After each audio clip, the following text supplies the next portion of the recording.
Hello everybody, Sparkster1701 here.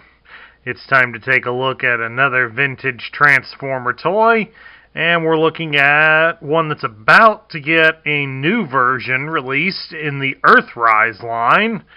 We're taking a look at the 1985 Decepticon Warrior Thrust. Thrust, of course, was part of the second generation of Decepticon planes, who, along with Dirge and Ramjet, was released in 1985. Of course, in the animated series, they would be given this distinctive Conehead-style head to make them stand apart from the original three. However, the instructions do show that you can bend the cone backward to give him a head similar to Starscream, Thundercracker, and Skywarp. But I'm going to leave him in the Conehead form, since that's the form I'm familiar with. If you choose to display yours with the cone down, that's entirely up to you. I will not judge you for that. At any rate, Thrust here was released in '85. He would also be available in 1986, and he would be discontinued in 1987. Thrust, of course, is one of Starscream's warriors. However, he's probably the least brave of all of his warriors, with probably the exception of Dirge, in the fact that Thrust seems to believe that the noise of his engines will strike fear into his opponents and give them an early warning that he's coming. The problem is that it does not really intimidate any of the Autobots in the slightest, and thus it just means Thrust cannot be relied upon for operations that require stealth, as he can't hold back on making the noise. Thrust here is also one of the more difficult ones to find complete of the airplane, of the Decepticon planes, because like the original three, he does have a boatload of loose parts. Though not near as many as Starscream and company did, he does come in second place out of all the jets for having the most parts.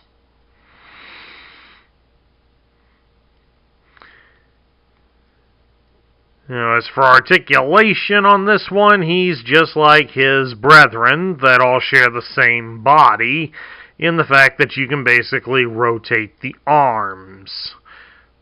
They would rotate all the way around, but they do tend to get in the way of the wings. However, if you fold the wing section back so that it's straight back, the arm can rotate all the way around, and you can reach it backwards a bit, about so far. And that's about all the articulation that can be done with him. And of course we do have these neutered launchers, because as you saw, the one piece fell out. They don't hold the accessories very well. Now, to transform Thrust, he's just like the other planes that came out in '84 and '85 in the fact that you have to remove all of the loose parts that are on him before we can even begin to transform him. And there we go. Now, with all the parts removed, we're going to take his head and fold it backwards a bit, but also trying to keep it straight so that we can push the cone through the chest, then fold the nose up against the cockpit. Then we're going to straighten his arms out and fold them into the back. Once they're in, we can fold the cockpit up. And then down here we fold up his feet. Help keep him standing, we're going to attach this landing gear into the front. There's a hole here where it connects.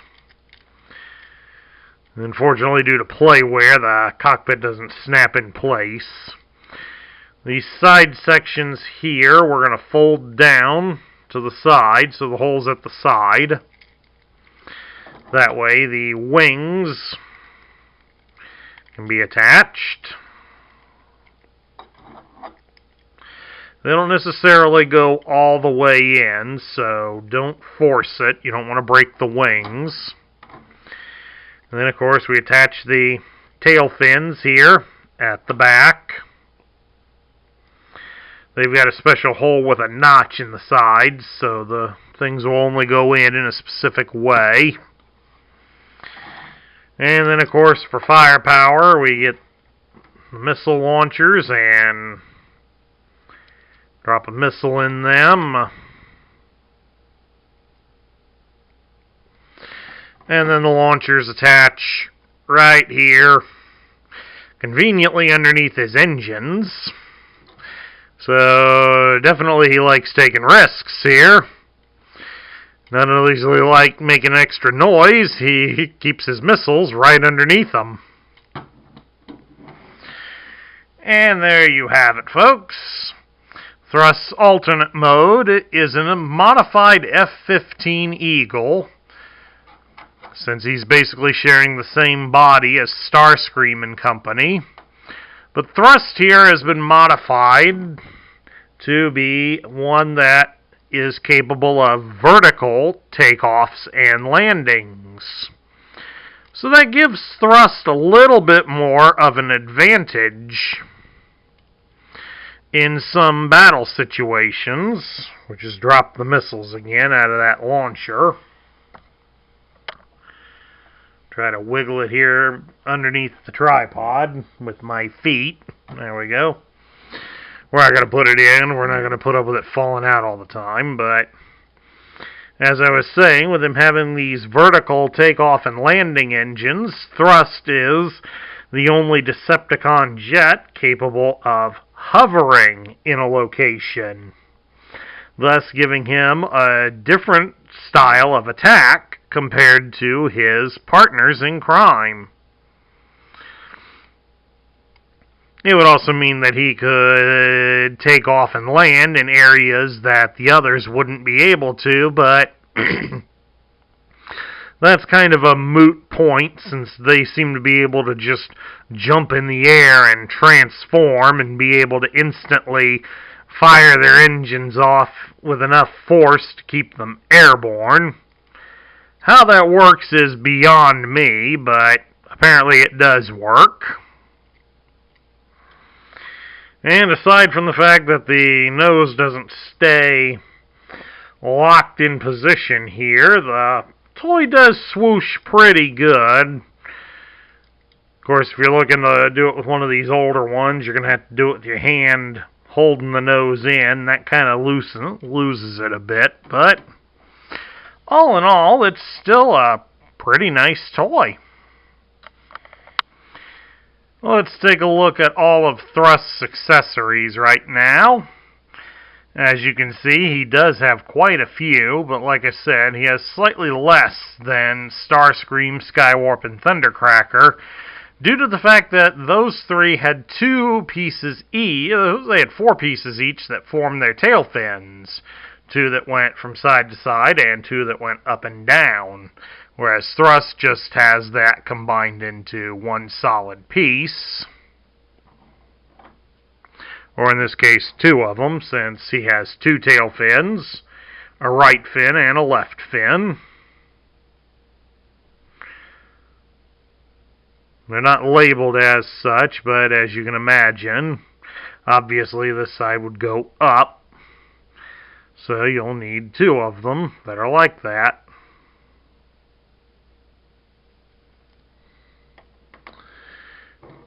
And of course, Thrust has 2 wings.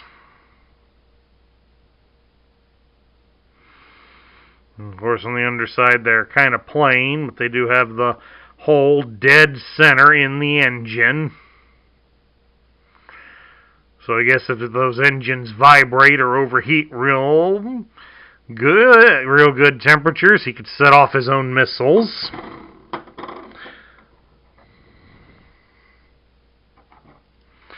Thrust also has 2 of these solid black missile launchers.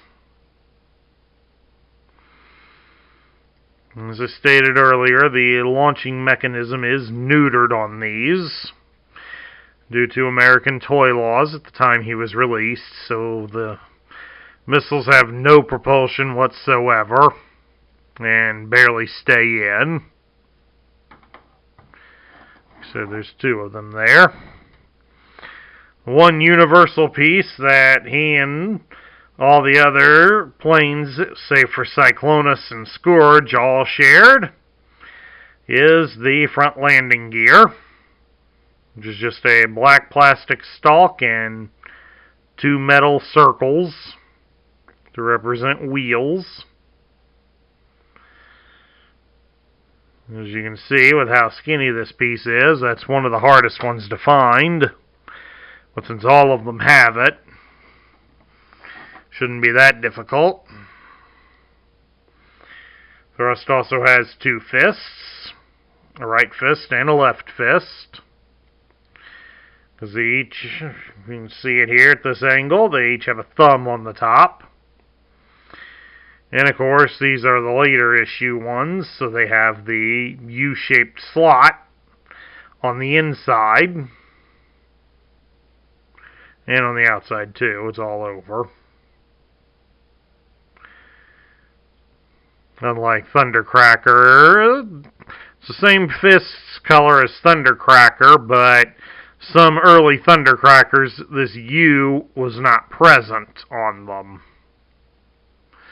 So, definitely keep that in mind if you're scavenging for parts. Thrust also has 2 of these small missiles. Very much the same shape as those that Starscream and company all had. Plus he also had 2 guns. Although the instruction manual lists all 4 of these dark red pieces as surface-to-air missiles.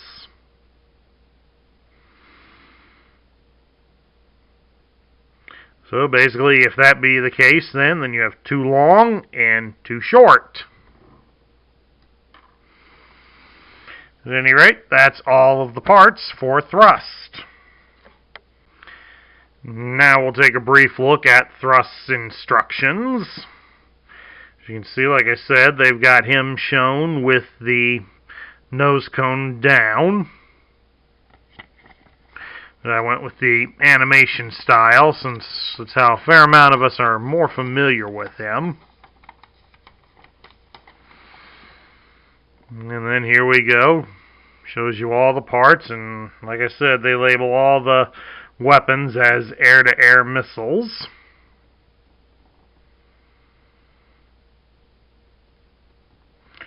Apparently, when he was in the box, the big wings were attached.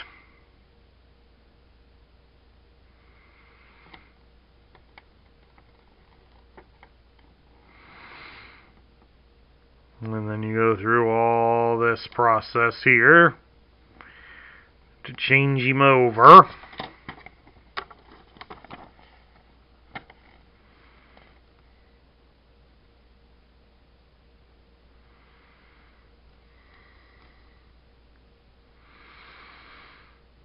Of course, they've also got the tail fins inserted where they're pointing downwards, whereas I've got them pointing upwards. No real reason, really. I just think that it looks better that way, but that's my opinion, and you are entitled to share it or disagree with it.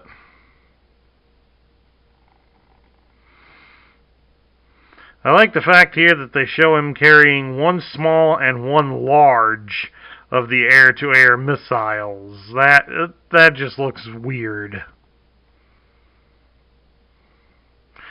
But again, that's just my opinion.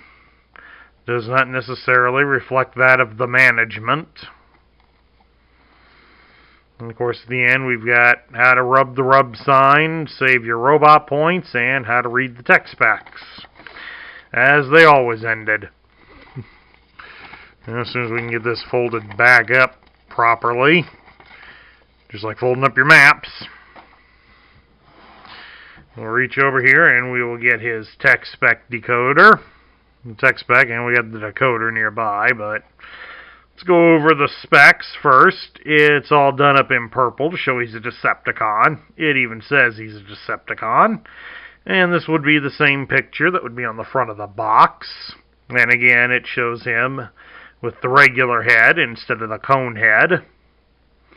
It gives his name as Thrust, and his function is Warrior.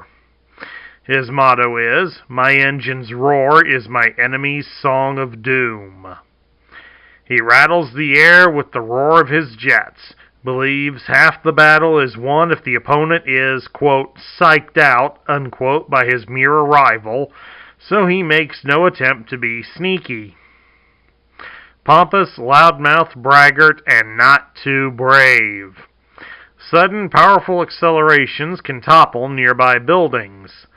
Flies at Mach 2.5, can double speed in 20 seconds for up to 2 minutes. Carries 4 air-to-air missiles and 2 automatic missile launchers in robot mode.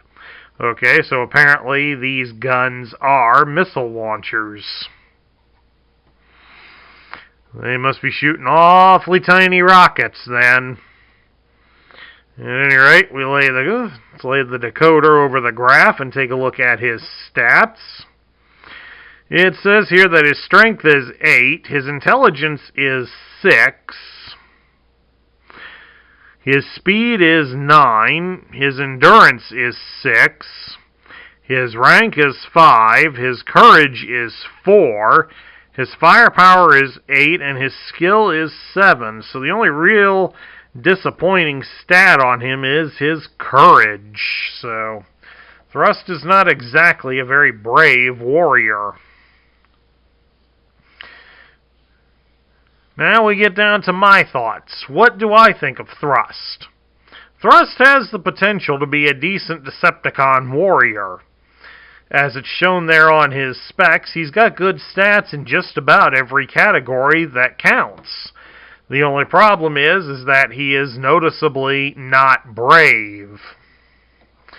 And part of that likely comes from the fact that he is a pompous character, so he's trying to cover for the fact that he's really not all that brave. The fact that he seems to think he's a fearsome warrior tends to backfire on him since, as stated earlier, he likes to make noise with his engines, and thus make the enemy fear that he's coming.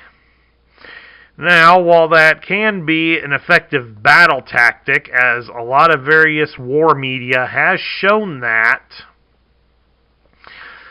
doing things that make you stand out amongst your peers can make the enemy fear you, but the enemy has to have a reason to fear you before then. And if they don't have it then, they will not get it anytime soon. Unless you somehow can make up for it.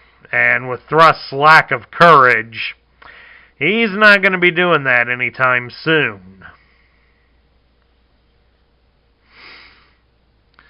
Thrust is one of them overall that I'm glad to see they're going to do a remake of him. Since, let's face it, like a lot of G1 collectors, we really don't like having to search for one complete with all this kibble that he's got. But I also worry about the fact that modern audiences really don't get much to tell them who this character is. So hopefully when Netflix gets around to releasing the War for Cybertron cartoon, Thrust will eventually appear in it, and hopefully carry over some of his G1 characteristics. But of course bring in something new to attract modern audiences. After all, if we don't keep the modern ones coming, then we will not get new Transformer media. It's a simple, straight fact, folks. I know the G.I. Joe community is going through that right now. They gotta hope that the Snake Eyes movie sells, or Hasbro may give up on the property for a long time. But anyway, here on Thrust, for the G1 toy, it's not a bad toy all around. The wing design for him does make him special, and makes him a little more useful in battle, since he has an ability that the others don't have. The biggest downside for Thrust is, again, all those loose parts. So, if you're looking for a vintage Thrust, be prepared to have to hunt down some pieces. Anyway, that concludes my review of the Generation 1 Decepticon Warrior Thrust. I hope everybody enjoyed it. If you liked this video, drop me a thumbs up on YouTube. If you're new to the channel, hit that subscribe button and join our ranks. And also ring the bell so you'll be notified when I post new content. Please share this video with other collectors and your friends. That's what helps this channel grow. And share your thoughts about Thrust in the comments down below. This is Sparkster1701 saying I will catch you all later.